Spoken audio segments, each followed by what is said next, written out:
কমিটিৰ সভাপতি সম্পাদক প্ৰমুখে সাহিত্য সভাৰ সদস্যসকল আৰু ফৰেষ্ট ডিপাৰ্টমেণ্টৰ বিশিষ্ট ব্যক্তিসকল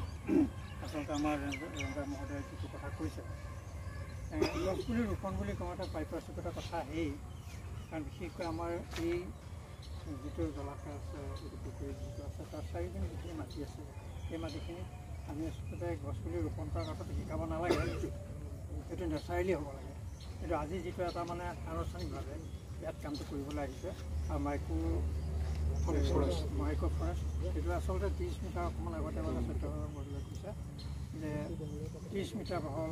30 মিটাৰ প্ৰস্থ এনেকৈ লৈ পেলাই তাত যিটো মানে ক্ষুদ্ৰ বনানী এই ক্ষুদ্ৰ বনানীকৰণটো আচলতে অকল ইয়াতেই নহয় আমাৰ অঞ্চলত বিশেষকৈ বিভিন্ন ঠাইত হ'ব লাগে আৰু যাৰ ফলত নেকি বিশেষকৈ আজিকালি আমি মুক্ত বায়ু সেৱন কৰিবৰ কাৰণে আমি জেগা এডোখৰ পোৱা নাই আৰু এতিয়া ইয়াত যিটো আছে আমি এতিয়া ইয়াত আমাৰ যিটো মানে স্কিমবিলাক আছে ইয়াত এই স্কিমটো বুলি কওঁতে এটা বৰ ধুনীয়া প্ৰচিডিঅ'ৰ হাতত লৈছে ফৰেষ্ট ডিপাৰ্টমেণ্টে কাৰণ ইয়াত এটা ৱাৰ্কিং জ'নৰ কথা আহিব চিলড্ৰেন পাৰ্কৰ কথা আহিব ইয়াত যেতিয়া মাইক্ৰ' ফৰেষ্ট এটা হেৰি হ'ব ডিপাৰ্টমেণ্টে তেতিয়া তাত মানে গছপুলি ৰোপণ কৰিব তাৰপৰা যিটো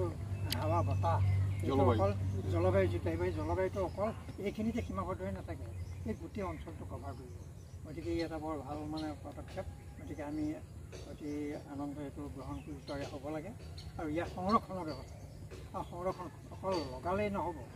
লগোৱাৰ পিছত যদি তাক আমি যদি অকণমান ৰক্ষণাবেক্ষণ নিদিওঁ তেনেহ'লে ই হয়তো মানে দীৰ্ঘম্যাদী নহ'ব গতিকে আমি এইটোত মানে অলপ গুৰুত্ব দিব লাগিব কাৰণ আমাৰ যিটো নৱপ্ৰজন্ম এনেকুৱা এটা কথা পিছলৈ গৈ পেলাই এনেকুৱা এটা দিন আহিব হাৱা বতাহ ল'বৰ কাৰণে তেওঁলোকে জেগাটো বিচাৰি ফুৰিব লগা জেগা এডোখৰ হ'ব কিন্তু এইটোৱে কিন্তু আমাৰ নৱপ্ৰজন্মক সাহায্য কৰিব আমি যিসকল আছোঁ আমিও সেইটোত আমি অকণমান কিবা পাম আৰু তেওঁলোকৰ কাৰণে আমি কিবা এটা কৰি থৈ গ'লোঁ আজি এই ব্যৱস্থাটো লোৱাৰ কাৰণে ভৱিষ্যতলৈ উৎসাহ পাব আমি তাৰ কাৰণে তেখেতসকলক ধন্যবাদ জনাইছোঁ আৰু আমি ইয়াত সম্পূৰ্ণ সহযোগ মানে আমাৰ আছে আৰু ইয়াতকৈ আৰু কিবা কিবি হওক তাৰ কাৰণে আমি আমাৰ এটা আঁচনিৰ ভিতৰতে এইটো আঁচনি হিচাপত নহয় আৰু কম কৰি ৰোৱা বন ইয়াৰ মানে একযোৰ গছ গছনি একেলগে ৰোৱা হয় সি খুব দ্ৰুতগতিত বৃদ্ধি পায় একেলগে ৰুলে কিছু বস্তু আগবাঢ়ি যায় আৰু এনেধৰণৰ বন বায়ু পৰিষ্কাৰ কৰে বায়ু পৰিষ্কাৰ কৰে শব্দ ধূলি প্ৰদূষণ কমায় আৰু ভূমিৰ জল সংৰক্ষণ কৰে পাখি পতংগ আদি জীৱ আশ্ৰয় দিয়ে ইয়াৰ লগতে কাৰ্বন ডাই অক্সাইড শোষণ কৰি জলবায়ু পৰিৱৰ্তনৰ ৰোধত কৰাত সহায় কৰে